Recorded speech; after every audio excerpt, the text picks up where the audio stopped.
নমস্কার, আপনারা শুনছেন মিস্ট্রি হাউস।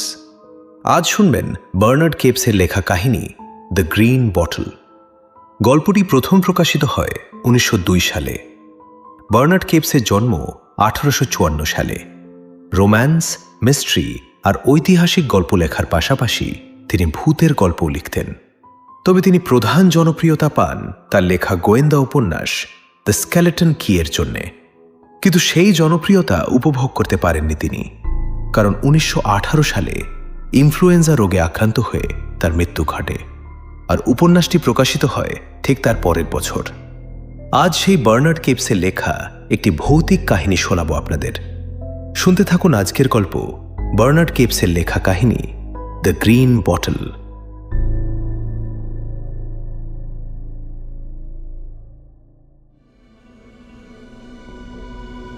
আমি সিওয়েলকে মূলত একজন রোগা, তীক্ষ্ণ নাক আর বাজে ত্বকের যুবক হিসেবেই চিনতাম। ও ডেইলি রেকর্ড খবরের কাগজে সস্তা ছোটোখাটো আর্টিকেল লিখত। ওর সেই দুর্বল, ঘামে ভেজা হ্যান্ডশেক, ঝুলে থাকা চোয়াল আর লোকাল বারগুলোতে ওর হাবভাবের কথাও আমার মনে আছে। ও সবসময় এমনভাবে ঘুরঘুর করত যেন একটা ভিজে স্যাঁতস্যাঁতে তোয়ালে। যে কোনো বাচাল লেখক ওকে পাত্তা না দিলেও ও তাদের কথা শুনত। আমার মনে হয় না ওর কোনো নীতিবোধ ছিল। আত্মসম্মান বা গর্ব বলতে ওর কিছুই ছিল না। কেউ যদি ওকে লাথি মেরে কাদায় ফেলেও দিত, ওঠার আগেই তাকে খুশি করার জন্য কাদা দিয়ে পুতুল বানিয়ে ফেলতে হয়তো। ও সব সময় নিজের ছোটোখাটো অসুখ বিসুখ নিয়ে ঘ্যান ঘ্যান করত, আর অন্যদের দুর্বলতা ও গোপন কথা খুঁজে বের করতে খুব ভালোবাসত। ওর সবচেয়ে প্রিয় জোকসগুলো ছিল একদম নোংরা আর অশালীন। ও সত্যি বিশ্বাস করত যে মানুষ যখন ওর কথায় বিরক্তি দেখায়, তখন আসলে তারা মনে মনে ওগুলো পছন্দই করছে। সংক্ষেপে বলতে গেলে ও ছিল একটা জঘন্য লোক, যে শুধু এডিটরদের খুশি করার জন্য নোংরা গসিপ আর স্ক্যান্ডাল জোগাড় করে বেড়াতো। একবার দুর্ভাগ্যবশত ও আমার পিছু নেওয়ার সিদ্ধান্ত নেয়। ওর মনে হয়েছিল এটা ঠিকই আছে, কারণ আমি তখন ক্রাইম নিয়ে প্রচুর লিখতাম, যেটা পাবলিক পড়তে চাইতো। সিওয়েলের নিজের মানসিকতাটাও যেহেতু ক্রিমিনালদের মতোই ছিল, ও ধরে নিয়েছিল যে আমাদের মধ্যে অনেক মিল আছে। সমস্যা হলো, সিওয়েল বিশ্বাসই করত না যে কেউ সত্যি ভালো মানুষ হতে পারে। ওর ধারণা ছিল মানুষ শুধু নিজের স্বার্থ উদ্ধারের জন্যই ভদ্র সাজে। ওর ধারণা ছিল মানুষ ক্রাইম নিয়ে চর্চা করে কারণ তারা আসলে খারাপ জিনিসের প্রতি আকৃষ্ট, ঠিক যেমন কুকুর দুর্গন্ধের দিকে ছোটে। আমি ক্রাইম নিয়ে স্টাডি করতাম সেটা থামানোর জন্য, কিন্তু ওকে সেটা বোঝাতে পারিনি। বোকামি করে আমি ওকে শক্তভাবে তাড়িয়ে দিইনি, তাই কয়েক সপ্তাহ ধরে এই অদ্ভুত লোকটা আমার গায়ে জোঁকের মতো লেগে রইল। শেষমেশ যখন আমি এতটাই বিরক্ত যে ওকে যাচ্ছে তাই গালমন্দ করতে যাচ্ছিলাম, ঠিক তখনই ও হুট করে গায়েব হয়ে যায়। কাউকে কিছু না বলেই ও উধাও হয়ে গেল, আর খবরের কাগজের অফিস বা লোকাল বারে ওকে আর কখনো দেখা যায়নি। আসল সত্যিটা হলো, মিস্টার সিওয়েল উত্তরাধিকার সূত্রে বেশ ভালো অঙ্কের টাকা পেয়েছিল, তাই সে একা প্রাইভেটে থাকার জন্য চাকরিটা ছেড়ে দেয়। আমি প্রায় 1.5 বছর লোকটাকে আর দেখিনি। তারপর একদিন বিকেলে ও হঠাৎ করেই আমার অ্যাপার্টমেন্টে এসে হাজির। অতি কষ্টে আমি ওর সাথে হাত মেলালাম। পরে আমি চুপচাপ টেবিলের নিচে প্যান্টে ঘষে হাতটা মুছে নিই। ওর চেহারায় খুব একটা বদল আসেনি, শুধু ওর টাইটাতে একটু তফাৎ দেখতে পেলাম। আগেও একটা রং চটা ঢিলে ঢালা কালো রিবন পরত, কিন্তু এখন একটা ছিটছিট দাগওয়ালা টাই পড়েছে, যেটা দেখে ওকে একটা সস্তা চোরের মতো লাগছিল। তাছাড়া ও সেই আগের মতোই দুর্বল, রুগ্ন দেখতে একটা লোক, যার সেই অদ্ভুত ছোট ছোট হাসির অভ্যাসটা রয়েই গেছে। কিন্তু একটু ভালো করে খেয়াল করতেই দেখলাম ওর মধ্যে একটা অদ্ভুত ব্যাপার এসেছে। ওকে দেখে বেশ নার্ভাস আর এক্সাইটেড লাগছিল, ঠিক যেমন কোনো গসিপখোর একটা দারুণ গোপন কথা শেয়ার করার জন্য ফেটে পড়ে, আবার বলতে গিয়ে একটু ভয়ও পায়। কিছু বোরিং কথাবার্তার পর আমি বললাম, যাই হোক, তাহলে এখন তুমি স্বাধীন? খবরের কাগজের ওই খাটুনিগুলো মিস করো না? ওহ মিস্টার ডিয়ারিং, তুলনাটা আমার ভালো লেগেছে।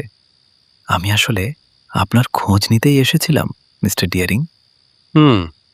আমি বললাম, তা এখন কিভাবে সময় কাটাও? ও দাঁত বের করে হেসে বলল, আমি শুধু সময় কাটাই না, আমি সময়কে মেরে ফেলি আর তারপর সেটা সাজিয়ে রাখি। জীবনে একটা লক্ষ্য থাকা দরকার মিস্টার ডিয়ারিং। আমার লক্ষ্য হলো সময়কে মেরে সেটাকে শো অফ করা। আপনি ভাবতেও পারবেন না আমি এখন কি হয়ে গেছি। আমি আন্দাজ করতে পারি, কবর চোর। খুব একটা ভুল বলেননি। একজন কালেক্টর মিস্টার ডিয়ারিং। আমি চাই আপনি একবার এসে আমার মিউজিয়ামটা দেখুন। আজ রাতে আমার সাথে ডিনার করবেন? একদমই না। দেখো, আমার কত কাজ পড়ে আছে। আমি তোমাকে এরই মধ্যে প্রয়োজনের চেয়ে বেশি সময় দিয়ে ফেলেছি। আপাতত এসো, আবার পরে দেখা হবে। যদি কখনো কাঠগড়ায় দাঁড়াও আর আমি জুড়িতে থাকি, তবে তোমার ব্যাপারে যত খারাপ কথা জানি সব ভুলে যাওয়ার চেষ্টা করব। ও উঠে দাঁড়ায় এবং নার্ভাসভাবে এদিক ওদিক হাঁটাহাঁটি করতে লাগে, কিন্তু চলে গেল না। আমি সত্যিই চাই আপনি আমার সাথে ডিনার করুন। আমি তো বললাম আমি পারবো না। তাছাড়া আমি কোথায় খাচ্ছি সেটা নিয়ে আমি খুব সেনসিটিভ। বাজে পরিবেশ আমার হজম শক্তি নষ্ট করে দেয়। ও না যাওয়ায় আমি বিরক্ত হচ্ছিলাম। হঠাৎ ও আমার দিকে ঘুরে দাঁড়ালো। আগের চেয়ে ওকে অনেক বেশি সিরিয়াস লাগছিল। সত্যি কথাটা হলো খুব অদ্ভুত, খুবই অদ্ভুত কিছু একটা ঘটেছে। আপনি হয়তো বলবেন এটা একেবারেই অসম্ভব। আমি জানি না, আপনি যদি শুধু একবার এসে দেখেন। আমি অবাক হয়ে ওর দিকে তাকালাম। অদ্ভুত? এর সাথে কি আমার কোনো সম্পর্ক আছে? এখনই বলে ফেলছো না কেন? নিজের চোখে না দেখলে আপনি আমার কথা বিশ্বাসই করবেন না। দেখব? কি দেখব? তোমার মুখের যা অবস্থা, তুমি আমাকে কোনো ভূতের গল্প শোনাতে চাইছো না তো? হ্যাঁ, ও মিনতি করার সুরে কিন্তু নাছোড়বান্দার মতো বলল, আমি চাই আপনি এটা দেখুন। হয় এটা সত্যি খুব ভয়ঙ্কর কিছু, নয়তো কিছুই না। আপনি ভালো বিচার করতে পারবেন, কারণ আপনি ক্রাইম আর ডার্ক জিনিসপত্র নিয়েই চর্চা করেন। আমি ওসব কিছুই করি না। আমি কখনো ভূত বা আত্মা নিয়ে কাজ করিনি। আমি জবাব দিলাম। তাহলে তো আপনার আরোই আসা উচিত। আপনি সহজেই এই ইনফেকশনে আক্রান্ত হবেন না। ইনফেকশন? আমি চিৎকার করে উঠলাম। কি যাতা বলছো? তুমি সত্যি সত্যি কোনো মরা লাশ নিয়ে ঘাটাঘাটি করছো না তো? না, আমি ভয়ের ইনফেকশনের কথা বলছিলাম।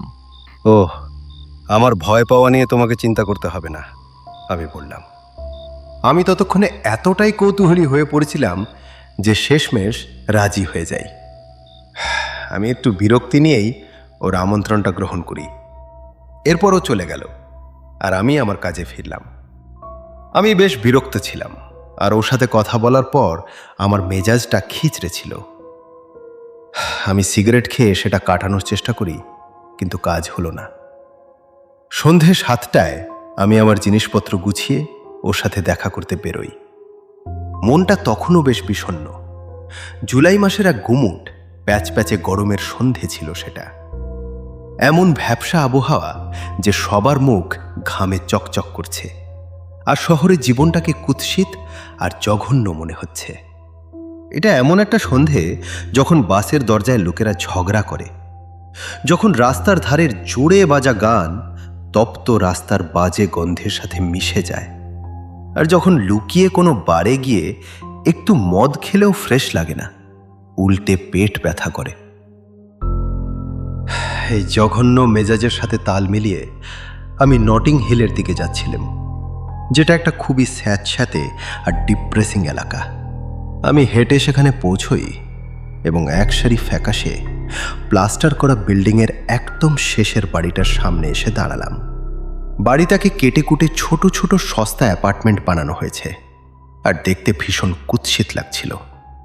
ফার্স্ট ফ্লোরের জানালায় টু লেট বোর্ড ঝোলানো ছিল, তার মানে সিওয়েল নিশ্চয়ই ওপর তলায় থাকে। আমি গোটা 12 বাজেভাবে তৈরি সিঁড়ি ভেঙে ওপরে উঠলাম, আর ও সদর দরজার সামনে আমাকে রিসিভ করল।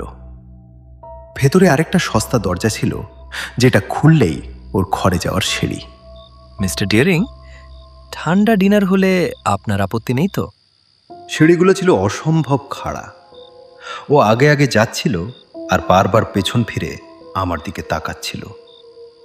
অন্ধকার সিঁড়িতে ওর ফ্যাকাশে মুখটা দেখে মনে হচ্ছিল যেন চার্চের ছাদ থেকে ঝুলে থাকা কোনো ভয়ঙ্কর ভেজা পাথরের গারগয়েল।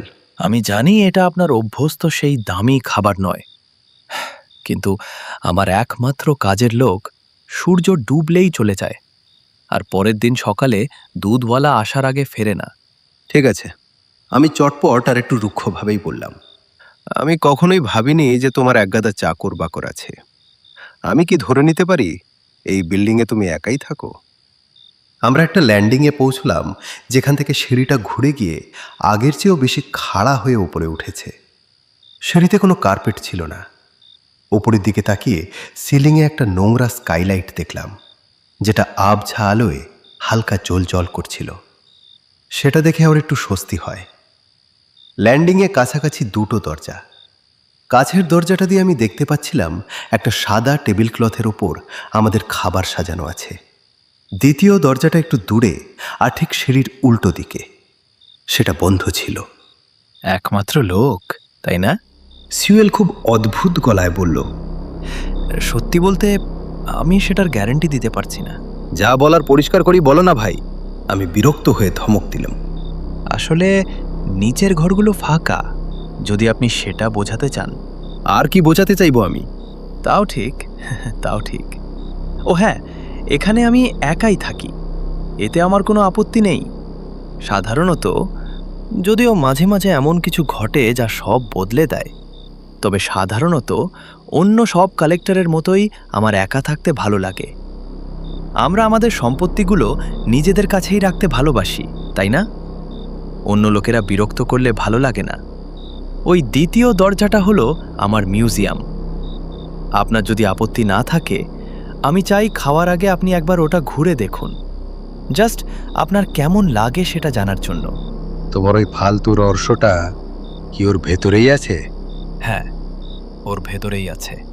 তাহলে রাস্তা দেখাও, তাড়াতাড়ি ঝামেলাটা চুকিয়ে ফেলা যাক। আমার কথা মতো ও খুব সাবধানে দরজাটা পুরোটা খুলে তারপর ভেতরে ঢুকলো।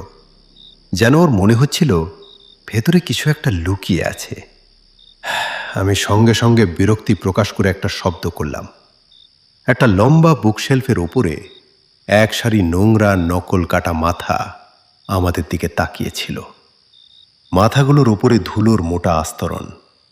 দেখে মনে হচ্ছিল যেন অন্ধকার স্টেজে দাঁড়িয়ে থাকা কোনো ভয়ঙ্কর অভিনেতা। হ্যাঁ, আমি কোনো কথা না বলা সত্ত্বেও সিউয়েল বলল, ওগুলো খুব সুন্দর, তাই না মিস্টার ডিয়ারিং? আমি এগুলো একটা নিলাম থেকে কিনেছিল। এগুলো আগে ডক্টর ভ্যান্ডালের ছিল, সেই ডাক্তার যিনি পাগলদের নিয়ে স্টাডি করতেন। আপনার মনে নেই? উনি নিজেই পাগল হয়ে নিজের গলা কেটে ফেলেছিলেন।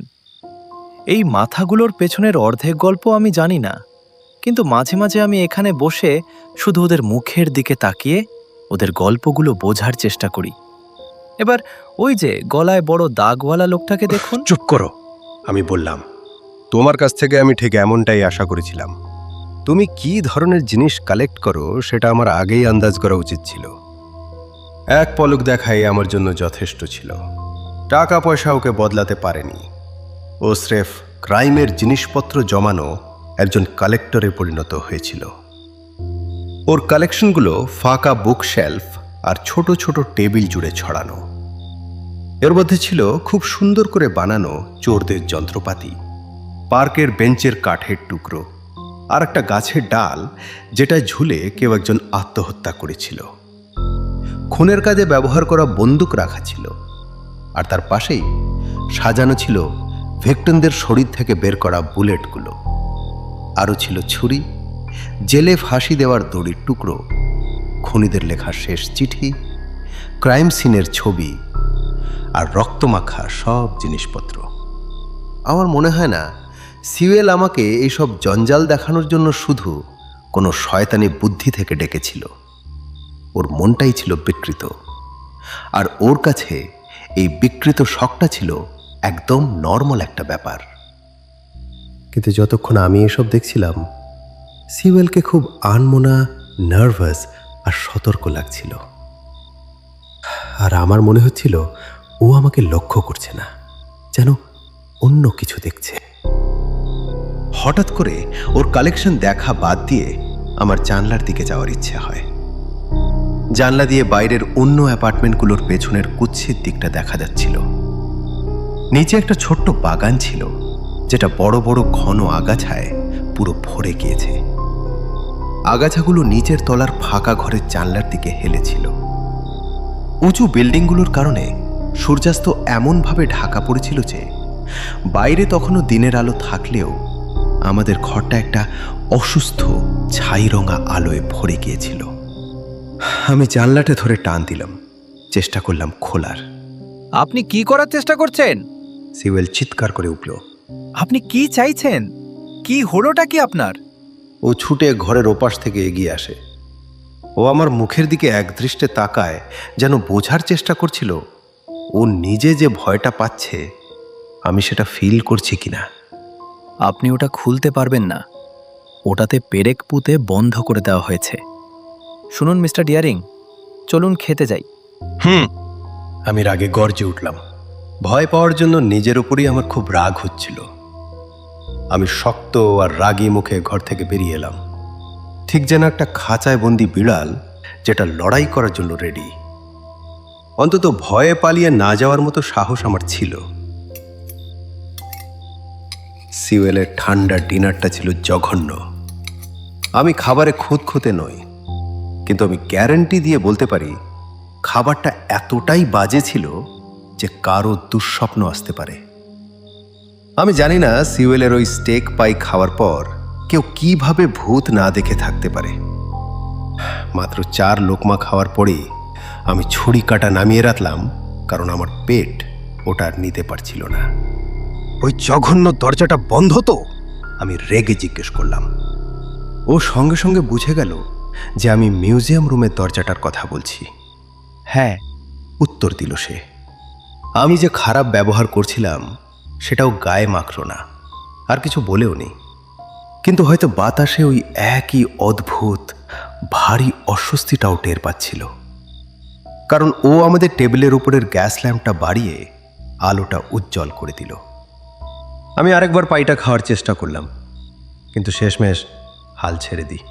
শোনো, আমি চেয়ারে হেলান দিয়ে কপাল থেকে ঘামে ভিজে যাওয়া চুল সরাতে সরাতে বললাম, আমি ইডিয়ট নই, শুনতে পাচ্ছ? আমি বোকা নই। আমি শুধু জানতে চাই ওই বোতলটার মধ্যে আছেটা কি? ও একটা দীর্ঘশ্বাস ফেলল। শুনে মনে হলো ও অদ্ভুতভাবে স্বস্তি পেয়েছে এবং সেই সাথে গর্বিত। বোতলটা? হ্যাঁ, আমি ভেবেছিলাম আপনি ওটা খেয়াল করবেন। ও তাই নাকি? তাহলে ওটাই তোমার সেই বিশাল রহস্য? হ্যাঁ, ওটাই। আপনি ঠিকই ধরেছেন মিস্টার ডিয়ারিং। আর মনে হচ্ছে আপনার ব্যাপারে আমি ঠিকই ছিলাম। আমার ব্যাপারে ঠিক? সেটা আমি জানি না। ওই বোতলের ব্যাপারটা কি? তুমি কি ধরনের শয়তানি চাল চালছো বলো তো? আমাদের কি ফিরে গিয়ে ওটা আরেকবার দেখা উচিত? ও বেশ শান্তভাবে প্রশ্নটা করল। আমি অর্ধেক উঠে দাঁড়িয়েছিলাম, মনে মনে নিজের সাথেই একটু তর্ক করে হার মেনে আবার বসে পড়লাম। আমি কোনোভাবেই ওটা করছি না, আমি বললাম, যতক্ষণ না তুমি আমাকে বলছো জিনিসটা আসলে কি। বেশ বেশ, আমি আপনাকে এখনই বলছি। ও জ্যাকেটের ভেতরের পকেটে হাত ঢুকিয়ে একটা ছোট নোটবুক বের করল। সেখান থেকে একটা নিউজ পেপার কাটিং বের করে আনলো সে। এরপর উঠে দাঁড়িয়ে আমার কাছে এসে পেপার কাটিংটা দিল আমার হাতে। আমি বিরক্তি নিয়েই ওটা নিলাম, মাথাটাকে শান্ত করার চেষ্টা করলাম, আর তারপর শুরু করলাম পড়া। হেডলাইন আর লেখাটা ছিল এইরকম: ল্যাম্বেথের tragedy. Local medical examiner mister Hubbins গতকাল ইফ্রেম এলিস নামের এক গ্লাস ব্লোয়ারের মৃতদেহ নিয়ে একটা শুনানি করেছেন। আগেই জানানো হয়েছিল, পুলিশ যখন এলিসকে গ্রেপ্তার করার জন্য ওর ওয়ার্ক প্লেসে ঢোকে, ঠিক সেই মুহূর্তেই সে মারা যায়। পুলিশের সন্দেহ ছিল সে ফ্রান্সিস রিডিক নামের তার এক সহকর্মীকে খুন করেছে। মানুষের হয়তো মনে থাকবে যে এলিসকে ঠিক যে মুহূর্তে গ্রেপ্তার করা হয় সে তখন কাচের বোতলে ফুঁ দিচ্ছিল। মৃত্যুর অফিসিয়াল কারণ হিসেবে বলা হয়েছে হঠাৎ শকের কারণে হার্ট অ্যাটাক। আমি যখন পড়ছিলাম সিওয়েল আমার পেছনে দাঁড়িয়েছিল। ওর লম্বা রোগা হাতটা আমার কাঁধের ওপর দিয়ে এসে মনে থাকবে শব্দগুলোর নিচে আঙুল চালালো। ওর নীরব প্রশ্নের উত্তরে আমি বিড়বিড় করে বললাম, আমার মনে পড়ছে আমি এটার ব্যাপারে কিছু একটা পড়েছিলাম। তাতে কি? সিওয়েলের আঙুল আরও কয়েকটা অক্ষরের ওপর দিয়ে গিয়ে থামল। ও বোতলে ফুঁ দিচ্ছিল। সিওয়েল বলল, ও সত্যি সত্যি ফুঁ দিচ্ছিল মিস্টার ডিয়ারিং। যখন ঘটনাটা ঘটে আমি ওর ঠিক পাশেই দাঁড়িয়েছিলাম, আর ও ঠিক ওই সবুজ বোতলটাতেই ফুঁ দিচ্ছিল, যেটা আপনি পাশের ঘরের টেবিলে দেখেছেন। আপনি জানেন বোতল কিভাবে তৈরি হয়? ওর একটা লোহার পাইপের মাথা গরম ওভেনের ভেতর গলানো কাচের পাত্রে ডোবায়। তারপর সেই জল জলে কাঁচের দলাটা একটা লোহার প্লেটের ওপর চিপে একটা গলা বানায়, আর একটা পিতলের ছাঁচের ভেতর পাইপ দিয়ে বাতাস ফুঁকে কাঁচটাকে ফোলানো হয়, যতক্ষণ না সেটা একটা বোতলের আকার নিচ্ছে। এরপর ছাঁচটা খুললে বোতল তৈরি হয়ে যায়, শুধু সেটা পাইপের সাথে লেগে থাকে। ওটাকে ভাঙার জন্য একটা ঠান্ডা লোহার টুকরো দিয়ে ছোঁয়াতে হয়। এটাই হলো নর্মাল নিয়ম। কিন্তু আপনি নিশ্চয়ই খেয়াল করেছেন যে এই সবুজ বোতলটার গলাটা মোচড়ানো আর বাঁকা। আমি আপনাকে কারণটা বলছি মিস্টার ডিয়ারিং। এলিস যখন বোতলে ফুঁ দেওয়া শেষ করেছিল ঠিক তখনই পুলিশ অফিসার ওর কাঁধ চেপে ধরে। পাইপটা তখনও ওর মুখের কাছেই ছিল। ও শেষবারের মতো জোরে একটা শ্বাস পাইপের ভেতর ছেড়ে মাটিতে লুটিয়ে পড়ে। যখন ও পড়ছিল ভারী পাইপটা ওই গরম নরম কাঁচের গলাটাকে টেনে বাঁকিয়ে দেয়, আর বোতলের মুখটা পুরোপুরি সিল হয়ে যায়।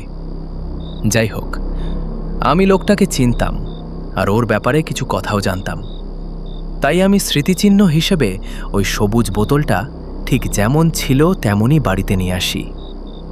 কিন্তু মিস্টার ডিয়ারিং, আমি না চাইতেও ওই বোতলের ভেতরে করে অন্য একটা জিনিসও বাড়িতে নিয়ে এসেছি। আপনি কি আন্দাজ করতে পারেন সেটা কি? না।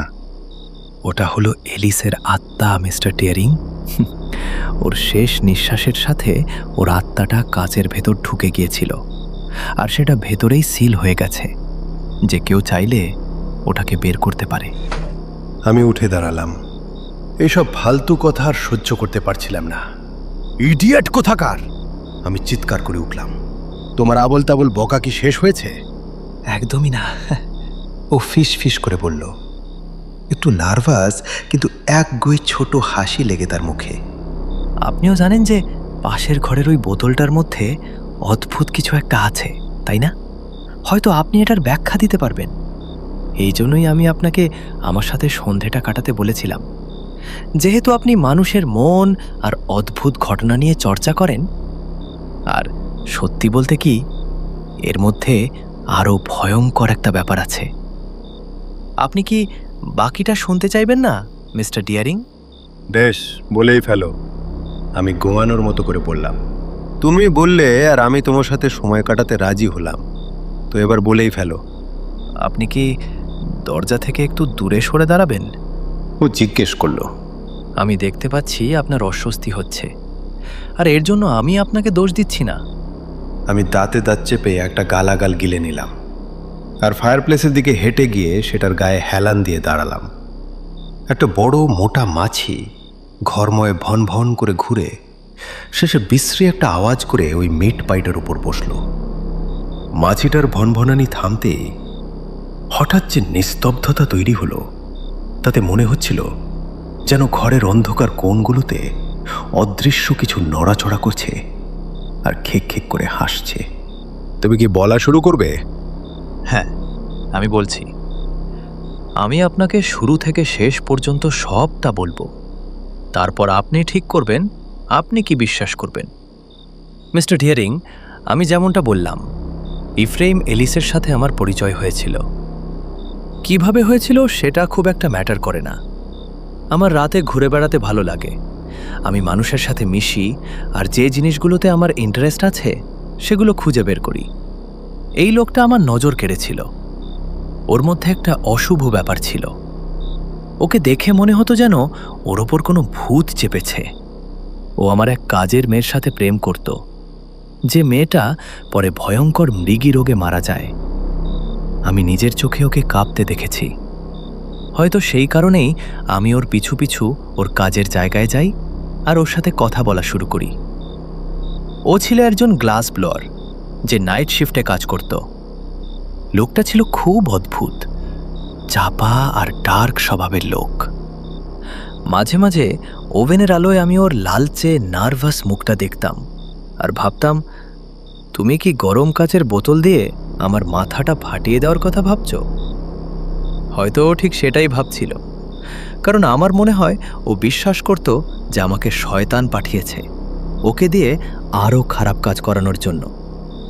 আমি খারাপ কাজ বলছি ঠিকই, কিন্তু সেটা আমি গুজবের ওপর ভিত্তি করেই আন্দাজ করছি।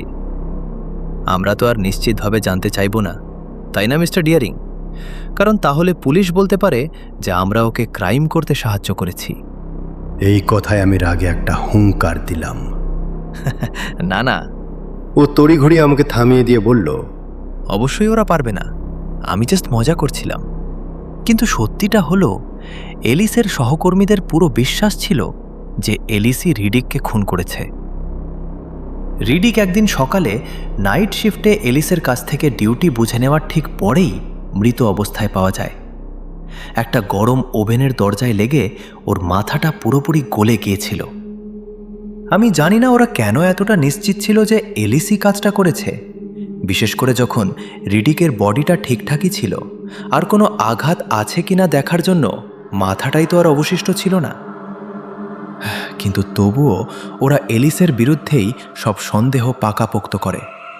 ও কেন এই কাজটা করতে পারে সেটার জবাবে সবাই বলতো যে রিডিক ছিল খুব নিষ্ঠুর একটা লোক, যে অন্যদের জ্বালাতন করত।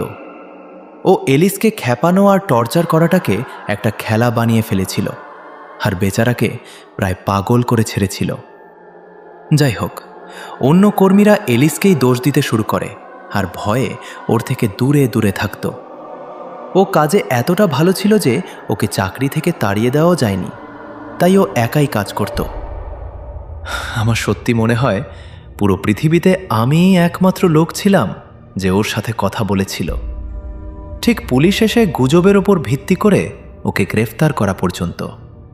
কিন্তু আপনাকে আমার বলে রাখা উচিত, ওকে গ্রেফতার করার আগে এমন একটা ঘটনা ঘটেছিল যেটা এই গল্পের জন্য আরও বেশি ইম্পর্ট্যান্ট। এলিসের মাঝে মাঝেই ফিট বা প্যানিক অ্যাটাক হতে শুরু করে। এই ফিটগুলোর সময় ও চিৎকার করে বলতো যে রিডিক নাকি আসলে যায়নি। ও বলতো রিডিক হঠাৎ করে এসে ওর ভেতরে ঢুকে যায় আর লতা পাতার মাঝে লুকিয়ে থাকা বাদুড়ের মতো ওর মনের ভেতর ঝুলে থাকে।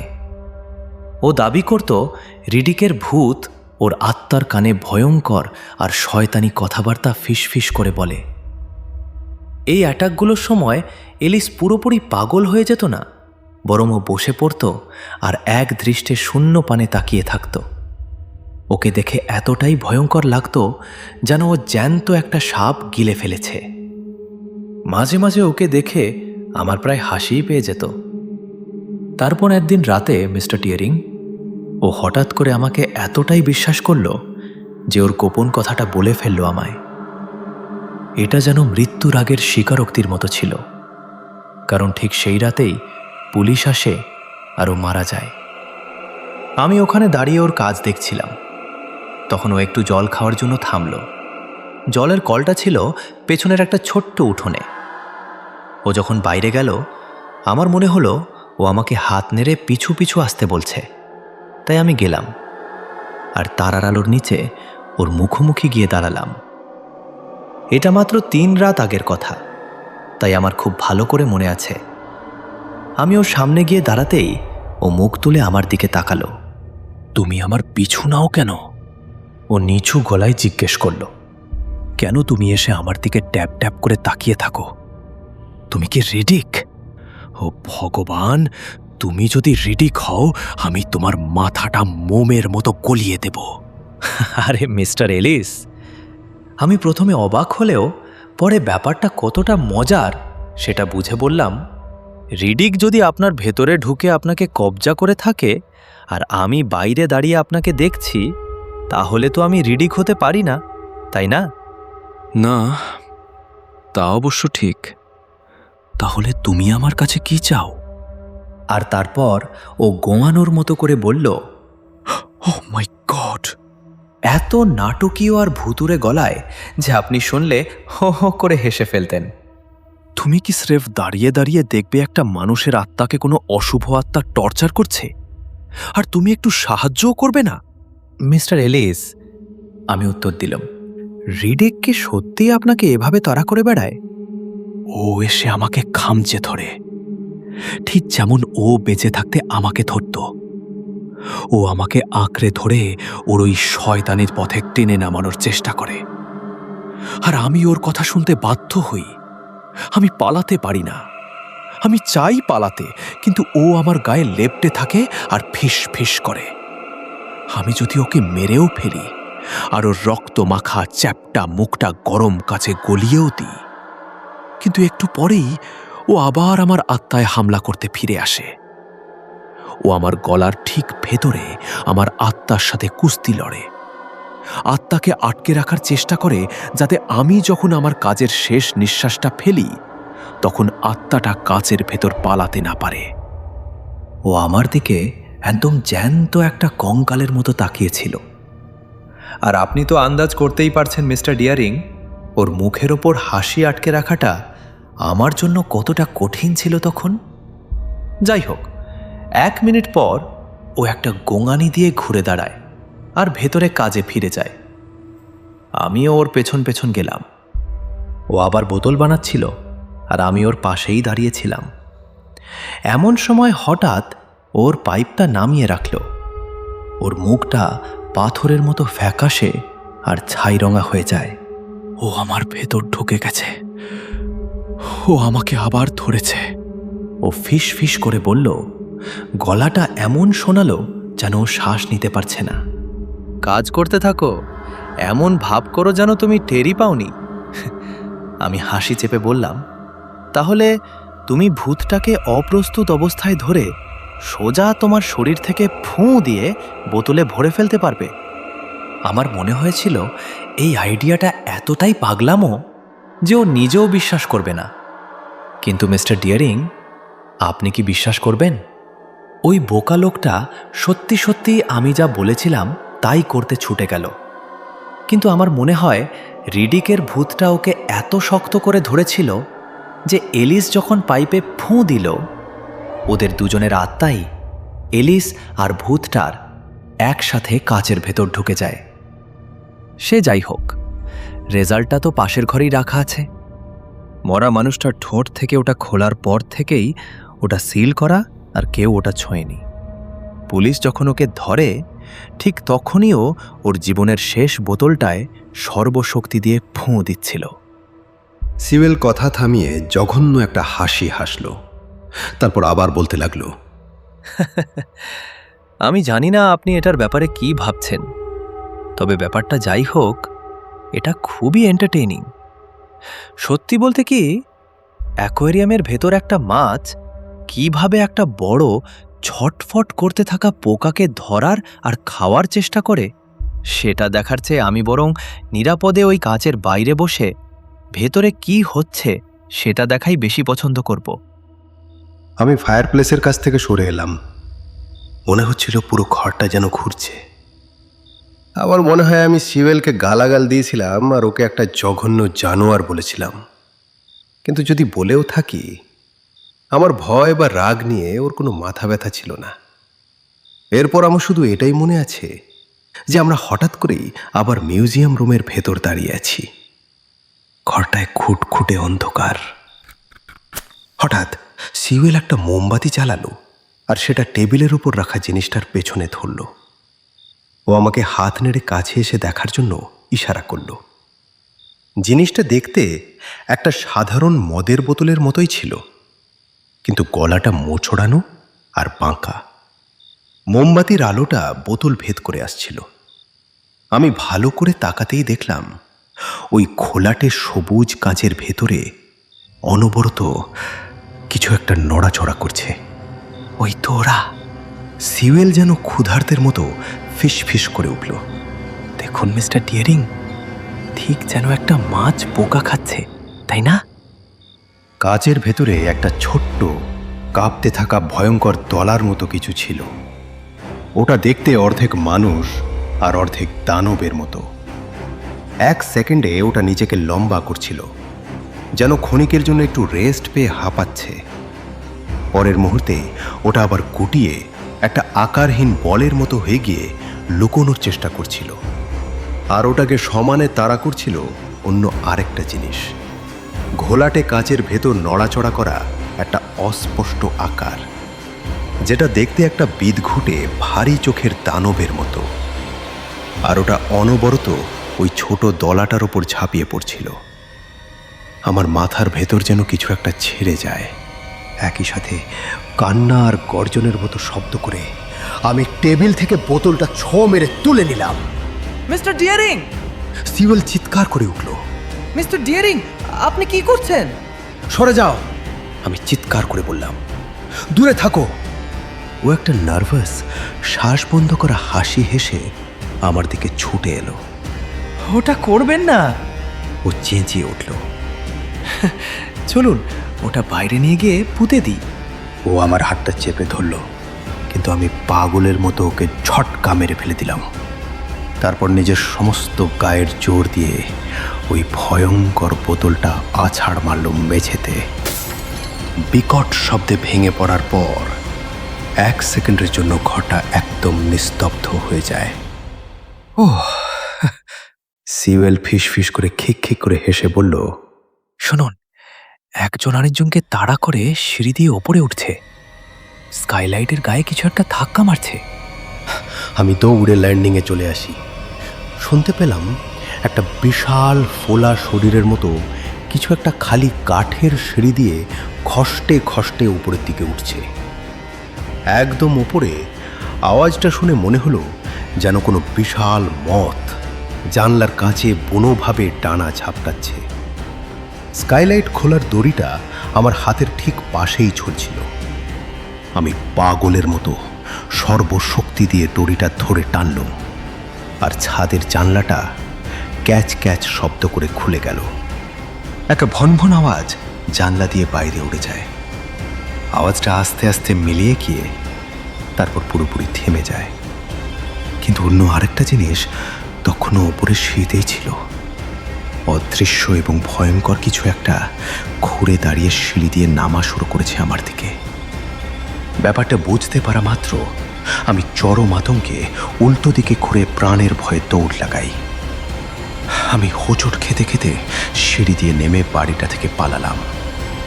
পেছনে পড়ে রইল সিওয়েল। ওই বিভীষিকাকে সে একাই সামলাক।